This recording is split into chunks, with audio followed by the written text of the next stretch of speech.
verse 10. Isang verse po which the verse that we will anchor our discussion. Psalm chapter 4 verse 10. Ang sabi ho dyan sa Psalm chapter 4 verse 10, "The wicked through the pride of his countenance will seek not after God. God is not in all his thoughts." That last line sa ESV, ganito ang pagkasabi, "There is no God."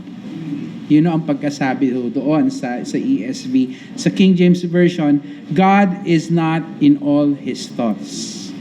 Tayo humingi ng gabay sa Panginoon as we study this topic. Lord, give us wisdom, give us understanding. Be with us as we look at the issue of atheism sa panahon namin ngayon.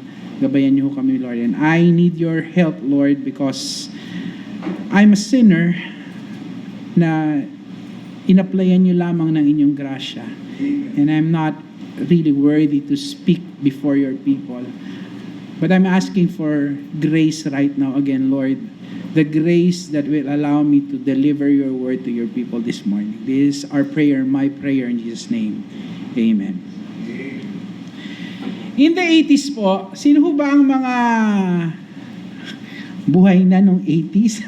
No, kayo ay nag-ministry na kayo during the 80s. Marami akong nakikita dito na medyo may kulay na ang buhok. Probably nandun na ho kayo nung mga 80s nag-ministry na ho kayo. This is probably you.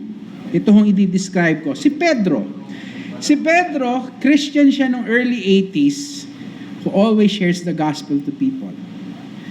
Ang ginagawa ho ni Pedro, he would go to parks with his son to share the gospel doon sa mga tao, doon sa mga parks ho na yan.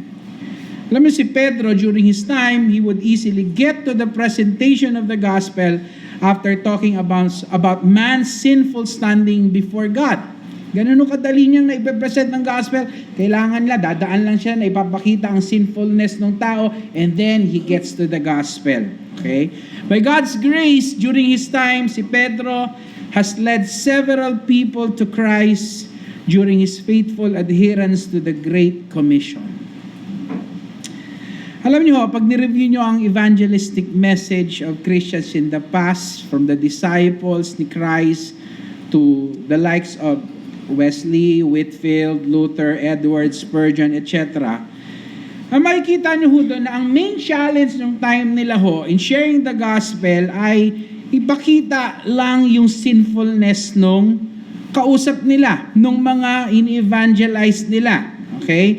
Yung sinfulness that will bring yung punishment to them. Yun ho ang challenge sa kanila. By making them realize yung sinful state, the requirement for salvation, yung repentance and faith on the Lord Jesus Christ are readily understood. Pag nakita nila, makasalanan ka, ito ang punishment mo, naintindihan nila, I need to repent, and yung ginawa ni Kristo, that is the solution to my problem. Okay?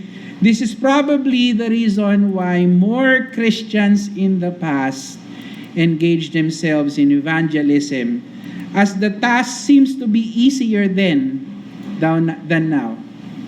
Alam niyo ho, nakakalungkot ho na ang daming mga tumatawag sa sarili nila sa panahon natin ngayon na Christian daw sila pero they don't really share the gospel. Nakakalungkot ho yung bagay na we're talking about the power of the gospel. Sila, kung talagang Kristiyano sila, they've experienced that power already. Why are they not sharing the gospel? Yun ang malaking question sa akin eh. Okay? Noong past, 80s, yung mga nandito na naglilingkod na sa Panginoon ng 80s, maaaring naalala nyo noon, marami kayong kasamang nag-share ng gospel. Ngayon, kukunti na lang. Noong panahon na yun, ang daming sasama sa inyo, may outreach tayo doon. Sasama. Dahil ho, ang challenge ng time na yon, okay, pakita mo lang sinfulness ng tao and then show the solution.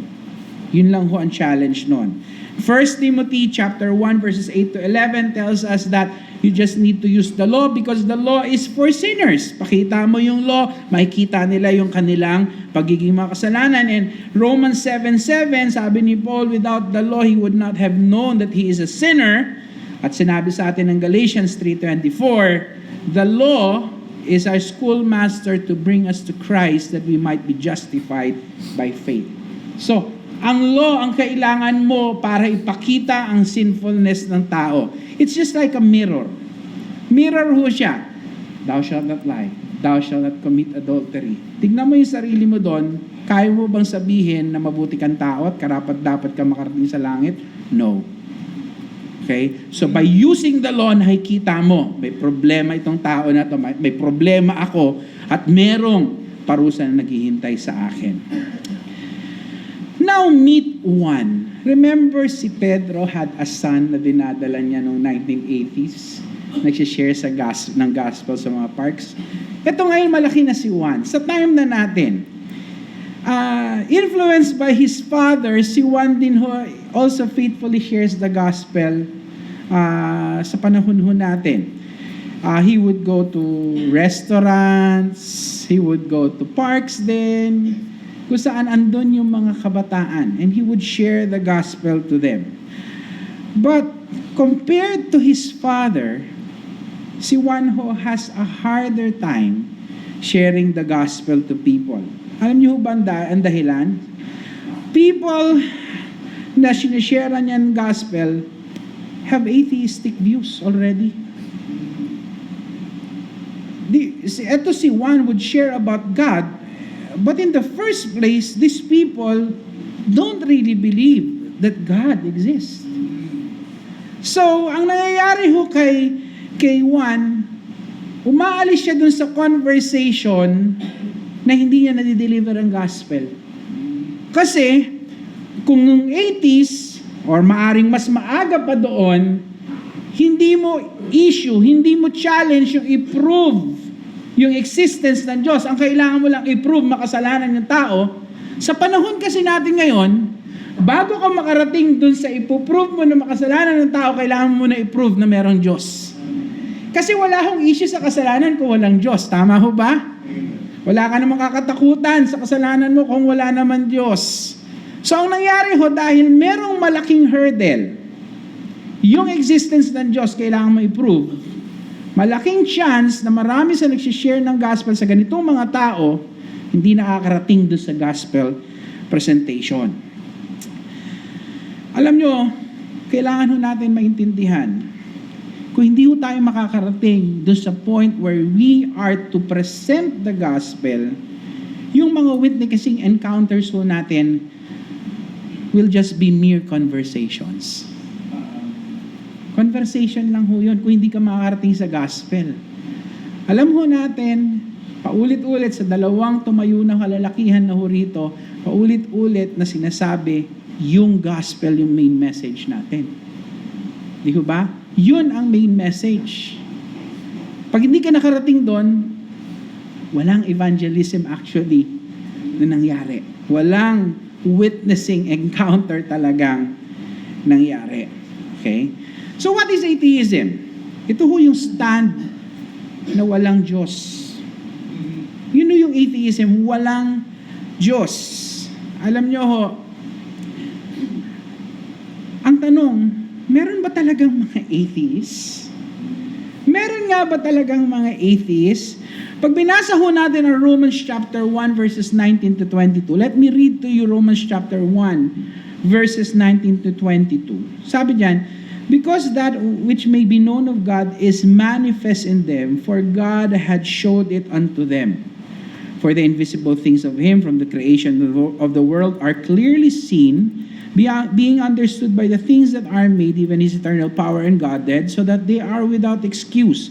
Because that when they knew God, they glorified Him not as God, neither were thankful, but became vain in their imaginations, and their foolish heart was darkened, professing themselves to be wise. They became fools. It seems that the scripture shows us that a person really has no reason to be an atheist. Yun ang sinasabi nung binasa natin. Walang dahilan para ang isang tao hindi maniwala na merong Diyos dahil sa, mula dun sa binasa ho natin, meron ng mga pruwebang binigay ang Diyos. Una yung creation. Okay? Creation is proof of a creator. Okay? And meron pang isa, yung salita ng Diyos mismo nagpo-prove merong Diyos. So, wala talaga in realidad atheist. Okay? An atheist stand is not really born of evidence, out of evidence, as Scripture tells us there is evidence. May evidence na merong Diyos. Okay? An atheistic stand is therefore a choice. Choice yan. A choice to deny God's existence. Yun ho talaga ang sitwasyon ng isang atheist. Alam niyo, lagi nila tayong sinasabi na tayo ay yung ating faith is more of a religion. Alam niyo ba atheism is a religion as well? Religion din ho yan. Meron, sabi nila, blind faith. Alam niyo, mas blind ang faith ng atheist because at least tayo, may evidence tayo na meron Diyos. Sila, walang evidence. Alam niyo, eto ho yan eh. Mas madali ang sitwasyon natin na mga naniniwala na may Diyos kaysa sa kanila. Ito kasi ang isang illustration. For example, pag sinabi ko merong ginto sa Pilipinas, alam niyo ho, kailangan ko lang ho makahanap ng isang tao rito na may pustisong may ginto. Napatunayan ko na yung aking punto. Tama ho? Pero ho, yung isang tao na sabi niya, walang ginto sa Pilipinas, ito ang sitwasyon niya. Kailangan pwede niyang masabi na napuntahan na niya ang buong Pilipinas, nahanap na niya, nabuksan na niya ang lahat ng sulok sa Pilipinas, kaya confident siya sabihin, walang ginto sa Pilipinas. With atheism, ito ang situation. Ang tanong sa kanila, nalibot mo na ba ang buong universe? Naitaas mo na ba ang bawat bato para sabihin mong walang Diyos? Tayo ho, hindi ho natin kailangan yon. Yung burden for evidence nasa kanila, hindi ho sa atin. Dahil ho, lalo na tayong mga Kristiyano, una ho, again, if there is a creation, there is a creator. Ganun lang ho kasimple ang logic diyan eh. Okay? Tapos, we read God's Word. Alam niyo ho, sabi ng Hebrews chapter 11, sabi niya, by faith we understand that the things which are made were things of that were made of things that are not seen. Alam niyo, very crucial sa akin yung word na understand. Ang sinasabi doon, hindi lang faith eh. But it is a faith born of evidence. It is a faith that could be understood by the mind na merong Diyos na gumawa. Okay? But yung mga atheists, napakalaki ng problema nila. Kailangan nilang patunayan na naikot na nila ang buong universe, napuntahan na nila ang bawat planeta, napuntahan na nila ang bawat star sa universe para sabihin, with full confidence, there is no God. Ang laki ho ng problema nila. Pero alam niyo ho, nakakatakot ho, na sa kabila ng laki ng problema ng mga atheists in terms of the need to prove their stand, alam niyo ba dumadami pa rin sila? Meron akong mga statistics dito but I will not have time to give you all of the statistics. But alam niyo ba, the biggest part of atheism in the world is in Asia. Nasa Asia ho ang pinaka malaking atheism. I'll give you an example. In the Wien Study on Global Atheism in 2012, sa buong mundo, there are 13% na mga tao that call themselves atheists. At alam niyo ho ba, 47% could be found sa China. 47% nung overall na 13% na atheists sa buong mundo nasa China. And that is followed by Japan with 31%. Sila ang pangalawang malaking share ng mga atheists sa Asia. Okay? At ang Vietnam, dahil generally ang stand ng kanilang, dahil may pagka-communist yan, general stand ng mga Vietnamese, hindi sila naniniwala ng Diyos. Kaya ang Vietnam is generally an atheist country. Okay? At alam niyo ho ba, nasa mga study rin, sa study ho na sinabi ko sa inyo, WIN study on global atheism, habang mas tumataas ang level ng pinag-aralan ng isang tao, mas hindi siya nagiging relihiyoso at hindi naniniwala sa Diyos. Habang mas mataas ang pinag-aralan. At ito pa, habang mas yumayaman, mas nagiging irreligious. Wala silang pakialam sa faith. At marami din ang mga atheists. Dumadami ho sila. Okay? Dito sa Pilipinas, akala natin hindi ho natin problema to. Kasi generally a Catholic nation ang Philippines. Akala ko rin ho, hindi natin problema yan. But a few years back, I was open air preaching dito sa compound ng parish dito, sa simbahan ng Katoliko dito sa bayan ho natin sa Baliwag. I was open air preaching to siguro mga 20 plus na mga kabataan. Kalagitnaan ng open air preaching ko, they manifested their disagreements sa sinasabi ko. Later on, I learned that these are students going to one of the schools here in Bulacan, in Baliwag, na yung presidente ay isang atheist and he chose na ang lahat ng estudyante nila sa philosophy class siya ang magtuturo. Kaya he has indoctrinated them on atheism. Now these students don't believe in God's existence anymore. Meron na rin hong mga atheists dito. Okay? So, nakakatakot ho yung bagay ho na yan. At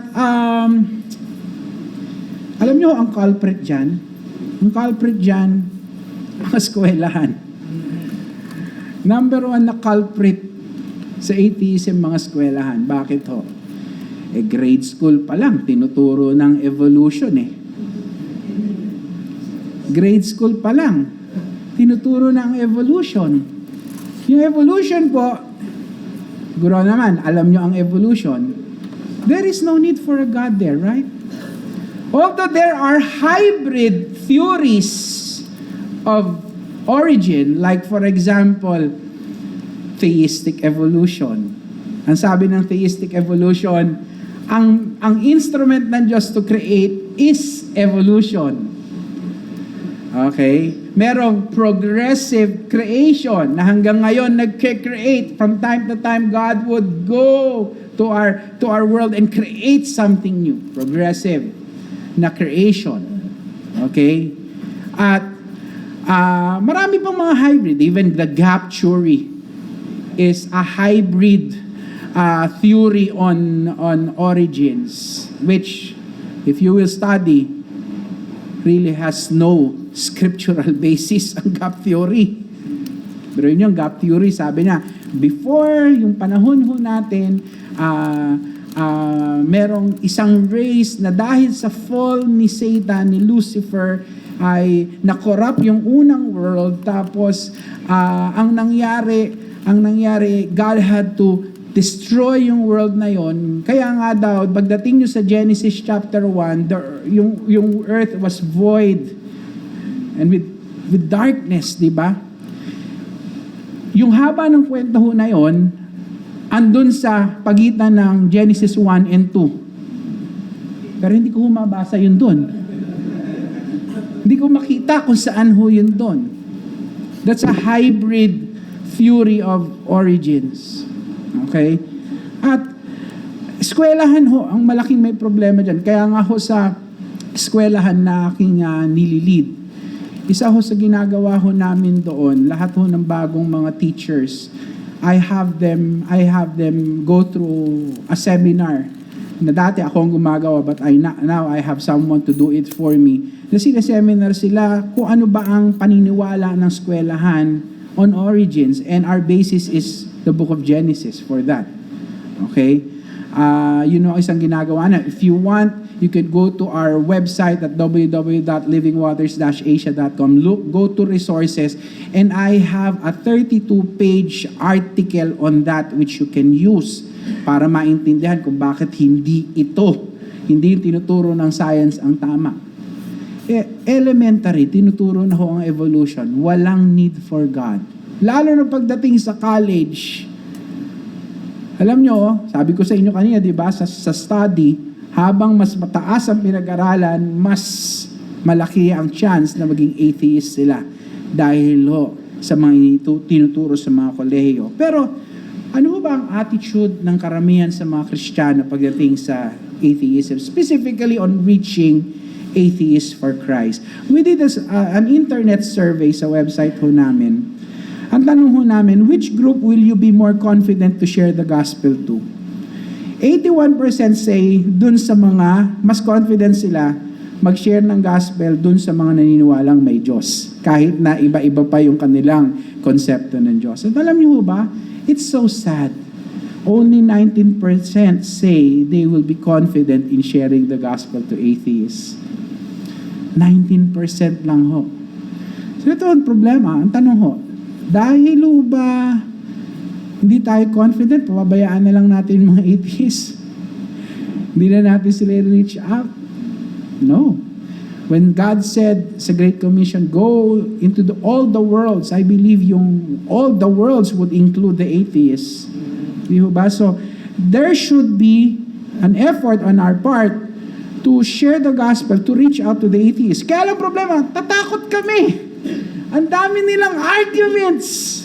Nalulula kami sa mga sangkatutak na scientific jargons that they will use. Hindi namin alam yun.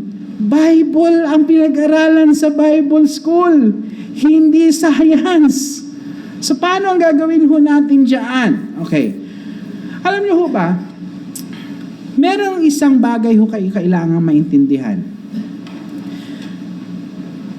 May mga tao ho na para bigyan kayo ng oras na pakinggan ang sasabihin niyo sa kanila, kailangan niyo ho masagot ang ilang tanong nila. Kung hindi niyo masasagot, hindi kayo bibigyan ng chance na makipag-usap sa kanila. Meron ng ganyan, lalo na yung mga intellectuals. Okay. Ano ang sinabi sa atin ng 1 Peter 3:15? 1 Peter 3:15, ito ho ang sabi, sanctify the Lord God in your hearts and be ready always to give an answer to every man that asketh you a reason of the hope that is in you with meekness and fear. Anong sabi ho dyan? Be ready always to give an answer. There are people na ang question nila hindi kasing simple ng paano ako makakarating sa langit. Meron hong mga tao na ang question, paano mo patutunayan sa akin may Diyos? At alam niyo ho, maraming sanga-sanga yung question na paano mo mapapatunayan sa akin na merong Diyos? Alam niyo ho, kung hindi niyo kayang sagutin yung mga questions na yon, say goodbye to the opportunity na masharean sila ng gospel. Yun ho ang dahilan kung bakit tayong mga anak ng Diyos, hindi lang ho mga pastor, meron ho dapat tayong effort na alamin din yung views ng mga tao na yan para ho pag sila ang nakausap nyo, they give you a question, ganito ang usapan. Pag nasagot mo, kakausapin kita. Pag hindi, hindi. Kailangan nyo malaman yung kanilang mga tanong at ano ang mga sagot doon. Okay? The same goes with atheists. Kailangan nyo malaman ang mga sagot sa mga tanong nila. Alam nyo, sa akin hong ilang taon ng pag-share ng gospel at pag-aaral ng mga atheists, I came up with the conclusion that there are 3 types of atheists in terms of their anchor for their atheistic belief. Meron ng 3 klase ng mga atheists according sa kung saan sila humuhugot ng kanilang atheism. Okay? Ang ginagawa ko, pagka may kausap akong isang tao, I ask several questions para malaman ko saan sila nanggagaling. Lalo na kung atheist yan. Ask as many questions as possible so you will know kung saan nila ina-anchor yung kanilang atheism. Yung una kong klase ng mga atheists, those are the scientific atheists. Ito ho yung mga arguments nila kung bakit hindi sila naniniwala na may Diyos ay scientific. Yun ho yung nakakatakot ho eh. Okay? Yung pangalawa, those who are philosophical sa kanilang atheism. Hindi ho scientific, kundi merong mga philosophical questions sila na dahilan kung bakit hindi sila naniniwalang may Diyos. And of course, the third, yun hong pinagsamang scientific and philosophical. Alam niyo si Charles Darwin, for example, although siya ang kilalang proponent ng theory of evolution, alam niyo ho ba that what drove him to atheism was a philosophical question. Ang nangyari ho, yung anak niya namatay. Ang question niya, philosophical question niya, if there is a God, why did He allow na yung mahal kong anak namatay? So it was philosophical ang start ng atheism ni Charles Darwin. Alam nyo, Charles Darwin went to a Bible seminary. He went to a Bible seminary to study to become a minister. Alam niyo ba nung pumunta siya sa Isles of Galapagos kung saan doon niya pinag-aralan, nabuo yung theory of evolution, ang sinakyan niyang barko, yung Beagle, ay ang biyahe ho niyan isang missionary journey. Yung sinakyan niyang barko. At alam niyo, ang kwento ho doon, araw-araw merong worship service dun sa barko kasama ho si Charles Darwin. Okay? So he started philosophically yung kanyang atheism, tapos ang ginawa ho niya, prinove niya yung kanyang atheism, inargue niya yung atheism niya using science later. Okay? Kailangan niyo lang maintindihan yung 1 and 2. Alam niyo na kung paano i-defense sa number 3 dahil pinaghalo na ho yun, di ba?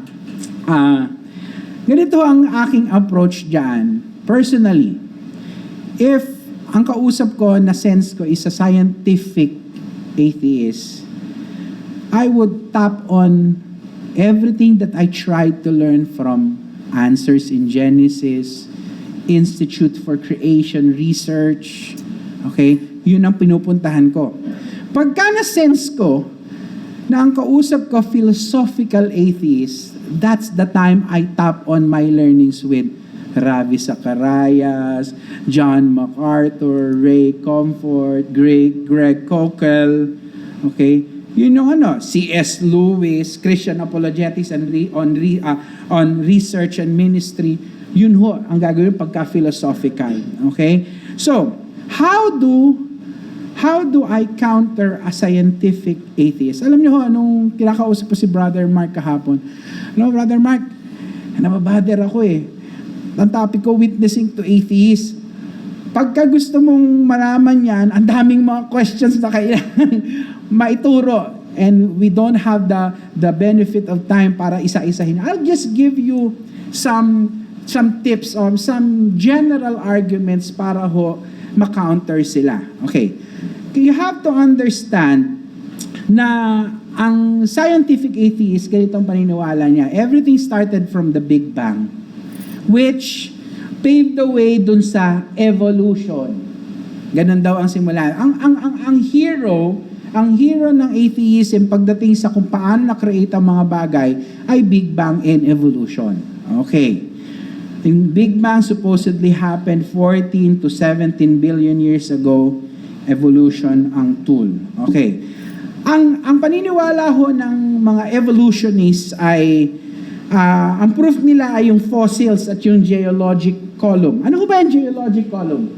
Puti na lang, ganda ng wall ninyo eh. Okay? Ganito ang geologic column. Tingnan nyo ho itong wall na to. Imagine ninyo ho na iba-iba yung itsura mula sa baba hanggang sa taas. At yun bago nakarating sa taas, it took millions of years na natural na na-create yung mga levels ng rocks hanggang sa makarating yan, sa dulo. Ibig sabihin, yung mas mababa, mas matanda. Habang tumataas, mas bago yon na na-create. Tapos inside dun sa geologic column, sa mga layers na yan, merong mga specific na fossils. Sa fossil record, sabi ng mga evolutionists, in the lowest part of the fossil record, yun yung mga simple marine creatures. Habang tumataas, medyo hindi na simple, medyo mas matitindi ng klase. Tapos naging reptiles, tapos mammals, tapos banda sa dulo, yung mga tao. Okay. Ito ang kanilang paniniwala. Yung geologic column, nakadepend dun sa fossil. Alam niyo ba yung fossil, yung age niya, nakadepende rin dun sa geologic column. Meron na tayong malaking problema dun. Kung mali yung paniniwala sa age dun sa geologic column, mali din yung paniniwala mo dun sa fossil na age.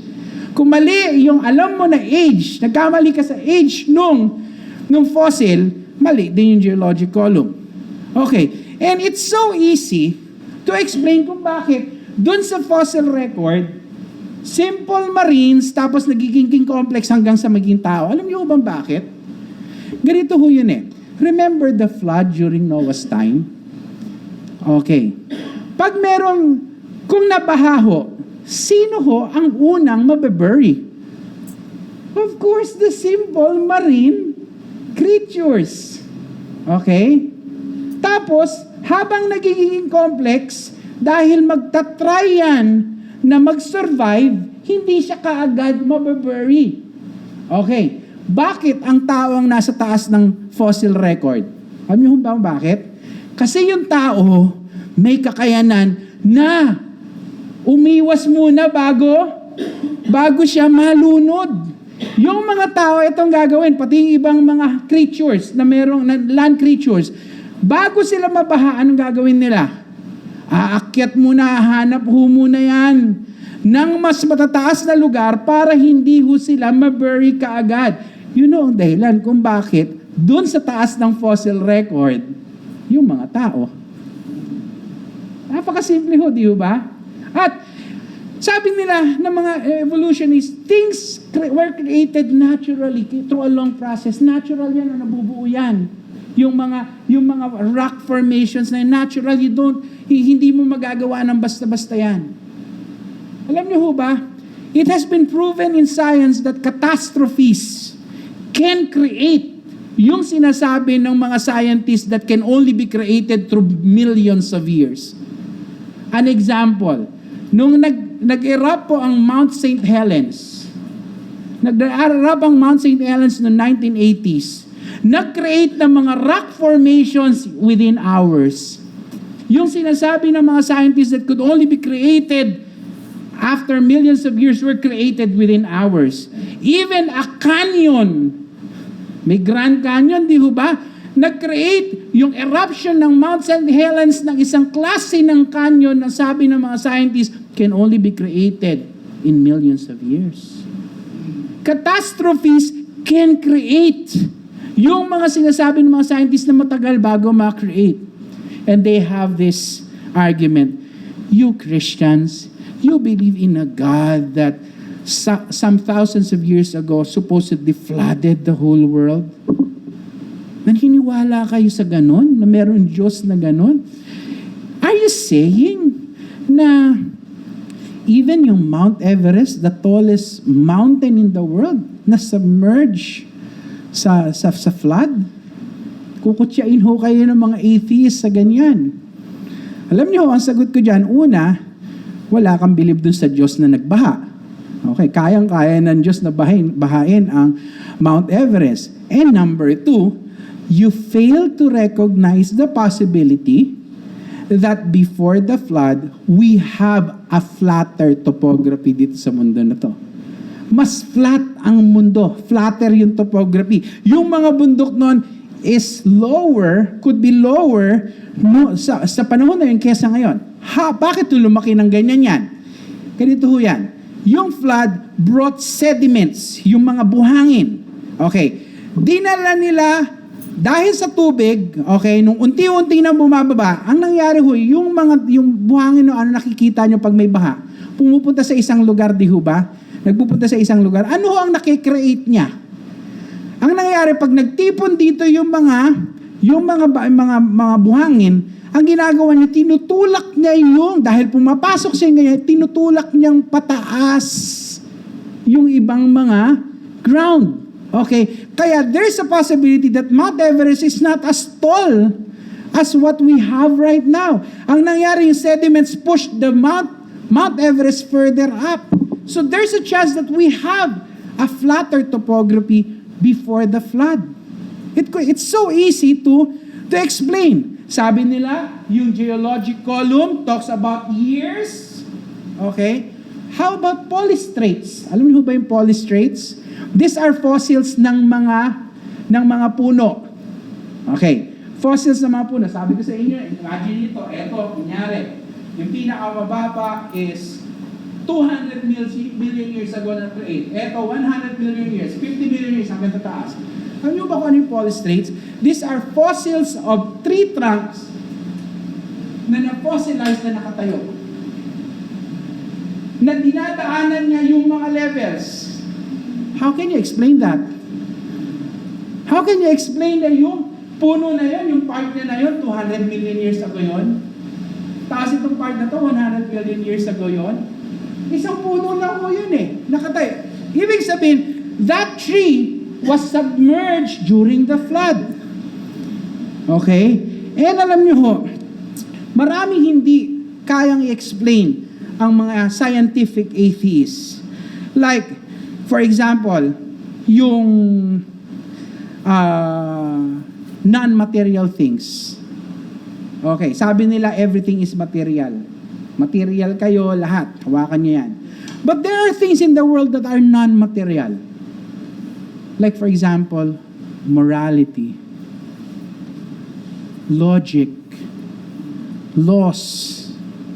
Those are non-material. Are you saying na kung lahat ay material, saan nanggaling yung mga laws na yan? I submit the reason why we have laws is because there is an ultimate lawgiver. I submit that the reason why we have morality is because there is an absolute moral giver. Hindi ko kaya i-explain ng mga scientists yan. Okay? And when you're arguing with a scientific scientist, pwede nyo gawin yung, alam nyo yung tag, transcendent attributes of God. Alam niyo ba ang isang transcendent attribute ng Diyos is our ability to use logic. God is the source of logic. Okay? Pag nag-argue sa inyo ang isang atheist and he's using logic, actually he is proving that there is God. Because he cannot use logic if there was no God that gave him the ability to use logic. Okay? Wala ho yan. And, ito ho, recently na intindihan ko, you want a knockout punch, a one-to knockout punch to evolution. One-to knockout punch to evolution, the laws of thermodynamics. First law of thermodynamics, the law of conservation of matter, of mass, right? Ang sinasabi ho niyan, yung mga matter, nagtatransform lang yan. For example, meron ako isang papel, pag sinunog ko yan, hindi nawawala yung matter na yon, nagtransform lang to another type of matter. Ano na? Hangin na, naging sa smoke na, nagiging part na. Pero andun pa rin yun. Hindi nawawala. The amount of matter that we had during the creation is still the amount of matter that we have now. Nagtatransform lang ho yun. Ang sabi ng creation, ang sabi ng evolution, nagke-create pa raw, nag-evolve pa raw at meron pang nakikreate na mga bago. Show them that that belief violates the first law of thermodynamics that says nothing is being created anymore. First knockout punch. Second knockout punch, the second law of thermodynamics, the law of entropy. Ang sabi ng law of entropy, lahat ng bagay nagdi-decay to the point na unusable na. Okay, yung kotse yung bago ngayon, bigyan nyo ng 10 taon, 20 taon sa Pilipinas kasi kahit nakakarag-karag na, bubuhayin pa rin. Okay, pero darating ang panahon, hindi nyo na magagamit yan. Law of entropy. Alam nyo ko ba kung anong teachings na evolution? Dahil ho sa nag-evolve ang tao, ang mga bagay-bagay, darating ang panahon na magkakaroon ng superhumanity. Super world. That goes against the second law of thermodynamics na ang sinasabi, everything is going to a slow state of decay. And mind you, laws of science, kahit saan ka pumunta sa universe, will be a law. Hindi siya pwedeng mabali. Those are simple ways to counter a scientific atheist. How about philosophical atheists? Philosophical atheists naman po, these are people na meron silang mga philosophical questions na dahilan kung bakit dinadoubt nila na meron Diyos. Itong mga philosophical atheists usually have an incomplete understanding of the character of God. Meron ho silang incomplete understanding of the character of God. Sa kanila, God is known only as being a good God. Nothing about holiness and His justice. Dun lang, sa good God. Remember Charles Darwin? Sabi niya, how can a good God take away my daughter? Bakit niya tinanong yon? Because he has an incomplete understanding of the character of God. Okay? They observe kung ano nangyayari sa mundo, parang hindi nagmamatch yung nangyayari sa mundo. The sufferings, all the sufferings that's happening, all the crime that's happening, it's not consistent with the powerful God, with a good God. Okay? Bakit nila ginagawa yan? Incomplete kasi yung kanilang understanding tungkol sa character ng Diyos, which leads them to not believe in God's existence. Okay? There are also philosophical atheists na hindi naniniwala na merong absolute truth. Truth for them is relative. Nakadepende daw sa circumstansya mo. Okay? How do you argue with them? Of course, you have to listen to their arguments at you have to pinpoint yung mga logical fallacies nila. I don't want to go into details with that. Pero yung mga logical fallacies ho ng mga atheists or mga evolutionists. For example, meron hong realidad ng microevolution. Yung microevolution ho na yung pagbabago within the species. Yun ang dahilan kung bakit yung aso, meron iba-ibang klase ng aso. Microevolution, nag-evolve ho, dahil sa sitwasyon, nag-evolve ho sila, kaya merong malaking aso, merong mga maliliit. Okay, pero ano ho sila? Aso pa rin. Pag sinabo mo yung aso, naging pusa, macroevolution, from one kind to another. Micro, change within a species. Macro, one kind to another. Like for example, ang sabi ng mga evolutionists, yung, alam niyo ho ba kung saan nag-evolve ang mga giraffe? Sabi ng mga evolutionists, nag-evolve from horses. Paano daw? Bakit daw nag-evolve yung horse into a giraffe? Meron daw isang time na yung mga pagkain hindi na daw maabot ng mga kabayo. Kaya wala hong biro, ito ang explanation nila. Pinilit nila na abutin, sa kakaabot nila, humaba yung kanilang leeg, naging giraffe. Yun ho ang explanation ng mga evolutionists on how giraffes evolved from horses. Okay. That's evolving, that's macroevolution from one kind to another kind. Iba ho yung microevolution. Kausap mo ang isang atheist, evolutionist, okay, you're talking about microevolution, sabi niya, see, na-prove ko. Okay, anong ginamit niya? Yung isang term, okay, na iba ang meaning, okay, tinitake niya ito rin ang meaning. That's a logical fallacy. You should be quick to pinpoint yung ginagawa nila. At alam nyo, ito ho ang nakakatakot sa atheists. Meron isang logical fallacy na ginagawa sila. pag na-corner nyo na sila, ang titirahin nila pagkatao nyo. Titirahin nila yung pagkatao nyo, you have to pinpoint, bakit ako na yung pinag-uusapan, hindi yung topic natin? Bakit tinitira mo na yung pagkatao ko, hindi ka magstay doon sa pinag-uusapan natin? Okay? You have to pinpoint yung mga logical fallacies nila and point out yung mga offenses nila on the laws of logic. Like for example, yung law of non-contradiction. Yung law of non-contradiction, sinasabi, if A cannot be both A and B. Okay? For example, hindi ko pa pwedeng sabihin na nandito ako at wala rin ako rito at the same time. Okay? Wala ako rito at nandito rin ako. Hindi ko pa pwede. Isa lang tama doon. Okay? So, sinasabi mo, marami hong mga ginagawa silang mga offenses sa ganyan. So, you have to listen to their arguments. Okay? And I believe this is the most important thing with philosophical atheists. You have to explain to them the full character of God. You have to explain to them the full character of God. Yes, God is love, but He is also a holy God and a God of justice. Kaya hindi ho nila maintindihan yung may hell, kasi ang alam lang nila, God is love. You have to talk to them about God being a God of justice, and He is a holy God who hates sin. Go back to the book of Genesis for that. Meron nung sinasabi na creation evangelism. When you share the gospel, you start with when God created the world. Okay, and going to the sin, tapos yung sacrifice ni Christ. Tell them of the full character of God. And for those that believe that there is no absolute truth, tell them that by them saying that there is no absolute truth, they are making an absolute argument. Ganun lang ho yan. Sabi niya, truth is relative.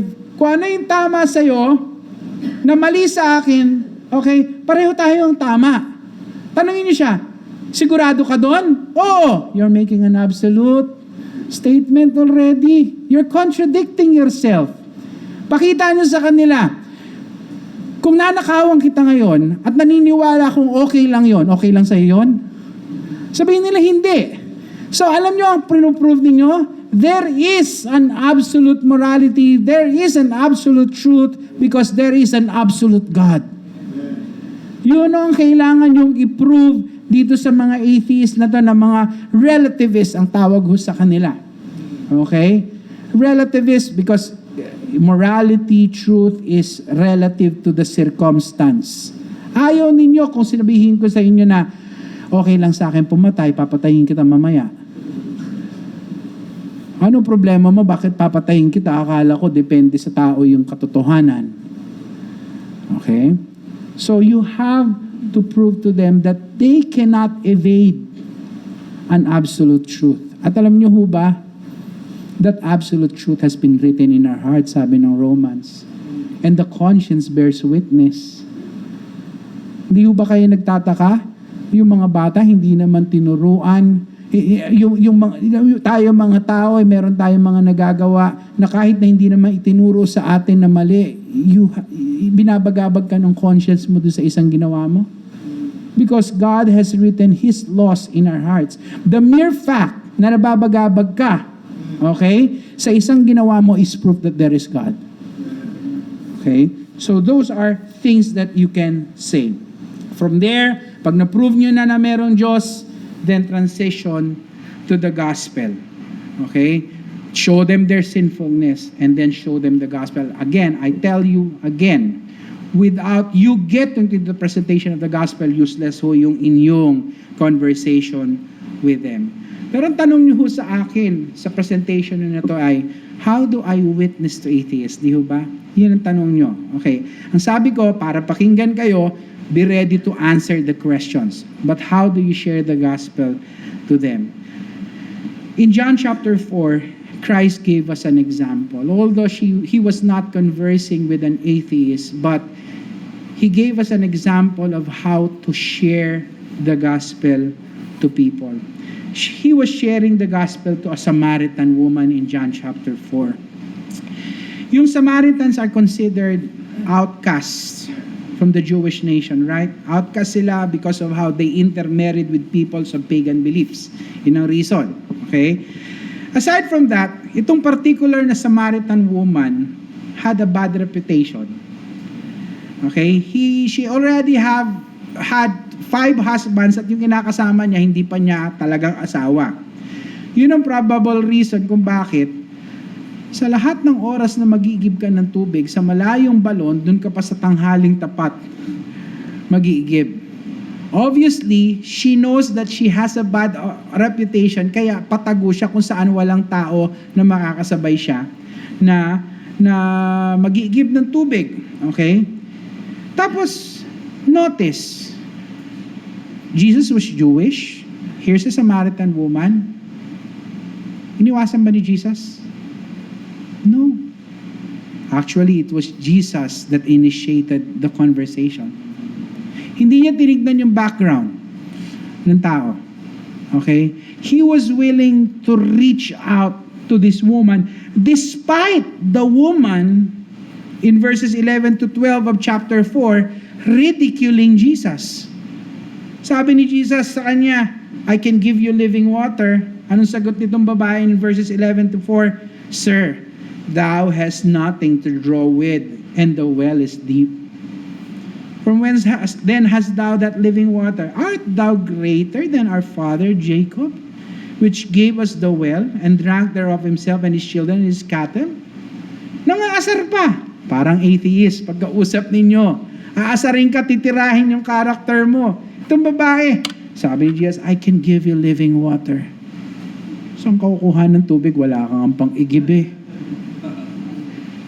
Mas magaling ka pa ba sa tatay namin, ama namin, na si Jacob, na nagbigay sa amin itong balon na to? She was ridiculing Jesus. But, do you see Jesus ridiculing her back? No. Jesus was willing to reach out to this woman. Alam niyo ho, atheists, they're really scary. They'll make you feel na ikaw ang pinakabobong tao dahil sila gumagamit ng philosophy, gumagamit ng science. But that should not inhibit you from reaching them. It's because they are part of the people God would like us to reach. The Great Commission, they're part of that. Yung sabi, go into all the worlds, they're part of that. Okay? So, tayo hong mga Kristiyano, ito lang ho ang aking challenge ho sa inyo. Take time to study yung mga pinanggagalingan ho nila. Anong sabi sa atin ng Bible? Study to show thyself approved unto God. A workman that need not be ashamed. Marami hong Kristiyano nung nakipag-usap na sa mga atheists na pahiya. Dahil hindi natin inaral kung saan sila nanggagaling. If we will be faithful witnesses to God, we will take time to sit down and study as much as we can about the background of the people we're trying to reach. Being a faithful witness means we obey God in His call for us to share the gospel no matter who that person is. Tayo po ay magsarado sa isang panalangin. Panginoon,